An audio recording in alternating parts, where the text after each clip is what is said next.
जय श्री राम। श्लोक संख्या 29। अब भगवान का भजन करने वालों के भजन का प्रकार और फल बतलाते हुए भगवान कहते हैं, जरा मरण मोक्षाय मामाश्रित्य यतन्ति ये ते ब्रह्म तदिदुः कृतस्न मध्यात्मं कर्म चाखिलम्। जरा मरण मोक्षाय मामाश्रित्य यतन्ति ये ते ब्रह्म तदिदुः कृतस्न मध्यात्मं कर्म चाखिलम्। अर्थात जो मेरे शरण होकर जरा और मरण से छूटने के लिए यत्न करते हैं, वे पुरुष उस ब्रह्म को, संपूर्ण अध्यात्म को, संपूर्ण कर्म को जानते हैं। पहला प्रश्न आता है कि जरा मरण से छूटने के लिए भगवान की शरण होकर यत्न करना क्या है। जरा, जब तक जन्म से छुटकारा नहीं मिलता तब तक वृद्धावस्था और मृत्यु से छुटकारा मिलना असंभव है। और जन्म से छुटकारा तभी मिलता है जब जीव अज्ञान जनित कर्म बंधन से सर्वथा मुक्त होकर भगवान को प्राप्त हो जाता है।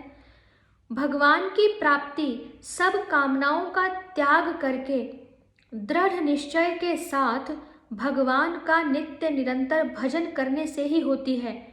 और ऐसा भजन मनुष्य से तभी होता है जब वह सत्संग का आश्रय लेकर पापों से छूट जाता है तथा आसुर भावों का सर्वथा त्याग कर देता है। भगवान ने इसी अध्याय में कहा है, आसुर स्वभाव वाले नीच और पापी मूढ़ मनुष्य मुझको नहीं भजते। इसलिए 27वें श्लोक में भी भगवान को न जानने का कारण बतलाते हुए कहा गया है कि राग द्वेष जनित सुख दुख आदि द्वंद्वों के मोह में पड़े हुए जीव सर्वथा अज्ञान में डूबे रहते हैं। ऐसे मनुष्यों के मन नाना प्रकार की भोग कामनाओं से भरे रहते हैं। उनके मन में अन्यान्य सब कामनाओं का नाश होकर जन्म मरण से छुटकारा पाने की इच्छा ही नहीं जागती। इसलिए 28वें श्लोक में भगवान को पूर्ण रूप से जानने के अधिकारी का निर्णय करते हुए उसे पापरहित, पुण्यकर्मा, सुख दुख आदि द्वंद्वों से मुक्त, दृढ़ निश्चय होकर भगवान को भजने वाला बताया है। ऐसे निष्पाप हृदय पुरुष के मन में ही यह शुभ कामना जागृत होती है कि मैं जन्म मरण के चक्कर से छूटकर कैसे शीघ्र से शीघ्र परब्रह्म परमात्मा को जान लूं और प्राप्त कर लूं। इसलिए भगवान कहते हैं कि जो संसार के सब विषयों के आश्रय को छोड़कर दृढ़ विश्वास के साथ एकमात्र मेरा ही आश्रय लेकर निरंतर मुझ में ही मन बुद्धि को लगाए रखते हैं, वे मेरे शरण होकर यत्न करने वाले हैं। दूसरा प्रश्न है, तत्व विशेषण के सहित ब्रह्म पद किसका वाचक है? कृतस्न विशेषण के सहित अध्यात्म पद किसका वाचक है? और अखिल विशेषण के सहित कर्म पद किसका वाचक है? एवं इन सब को जानना क्या है? उत्तर है कि तत्व विशेषण के साथ ब्रह्म पद से निर्गुण निराकार सच्चिदानंद परब्रह्म परमात्मा का निर्देश है। उक्त परब्रह्म परमात्मा के तत्व को भली भांति अनुभव करके उसे साक्षात कर लेना ही उसको जानना है। इस अध्याय में जिस तत्व का भगवान ने परा प्रकृति के नाम से वर्णन किया है एवं 15वें अध्याय में जिसे अक्षर कहा गया है, उस समस्त जीव समुदाय का वाचक कृतस्न विशेषण के सहित अध्यात्म पद है। और एक सच्चिदानंद घन परमात्मा ही जीवों के रूप में अनेकाकार दिख रहे हैं। वास्तव में जीव समुदाय रूप संपूर्ण अध्यात्म सच्चिदानंद घन परमात्मा से भिन्न नहीं है। इस तत्व को जान लेना ही उसे जानना है एवं जिससे समस्त भूतों की ओर संपूर्ण चेष्टाओं की उत्पत्ति होती है। भगवान के आदि संकल्प रूप विसर्ग का नाम कर्म है तथा भगवान का संकल्प होने से यह कर्म भगवान से अभिन्न ही है। इस प्रकार जानना ही अखिल कर्म को जानना है। श्लोक संख्या 30। साधिभूताधिदेवं माम साधियज्ञं च ये विदुः प्रयाण काले अपि च माम ते विदुर्युक्त चेतसः। साधिभूताधिदेवं माम साधियज्ञं च ये विदुः प्रयाण काले अपि च माम ते विदुर्युक्त चेतसः। इसका अर्थ है कि जो पुरुष अधिभूत और अधिदेव के सहित तथा अधियज्ञ के सहित मुझे अंत काल में भी जानते हैं, वे युक्त चित्त वाले पुरुष मुझे जानते हैं अर्थात प्राप्त हो जाते हैं।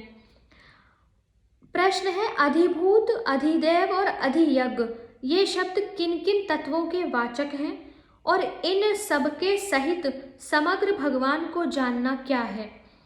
उत्तर है, इस अध्याय में जिसको भगवान ने अपरा प्रकृति और 15वें अध्याय में जिसको क्षर पुरुष कहा है, उस विनाशशील समस्त जड़ वर्ग का नाम अधिभूत है।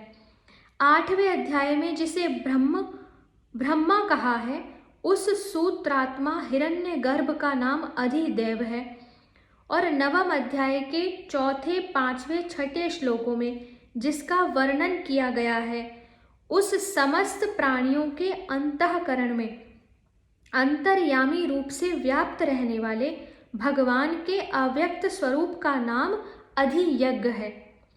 29वें श्लोक में वर्णित ब्रह्म, जीव समुदाय रूप अध्यात्म, भगवान का आदि संकल्प रूप कर्म तथा उपयुक्त जड़ वर्ग रूप अधिभूत, हिरण्य गर्भ रूप अधिदेव और अंतर्यामी रूप अधियज्ञ सब एक भगवान के ही स्वरूप हैं। यही भगवान का समग्र रूप है। अध्याय के आरंभ में भगवान ने इसी समग्र रूप को बतलाने की प्रतिज्ञा की थी। फिर 7वें श्लोक में मुझसे भिन्न दूसरा कोई भी परम कारण नहीं है। 12वें में सात्विक, राजस और तामस भाव सब मुझसे ही होते हैं और 19वें में सब कुछ वासुदेव ही है कहकर इसी समग्र का वर्णन किया है तथा यहाँ भी उपयुक्त शब्दों से इसी का वर्णन करके अध्याय का उपसंहार किया है। इस समग्र को जान लेना अर्थात जैसे परमाणु, भाप, बादल, धूम, जल, बर्फ सभी जल स्वरूप ही हैं, वैसे ही ब्रह्म, अध्यात्म, कर्म, अधिभूत, अधिदेव, अधियज्ञ सब कुछ वासुदेव ही हैं। इस प्रकार यथार्थ रूप से अनुभव कर लेना ही समग्र ब्रह्म को या भगवान को जानना है। प्रश्न है, प्रयाण काले के साथ अपि के प्रयोग का क्या भाव है? प्रयाण, महाप्रयाण यानी कि अंतिम समय।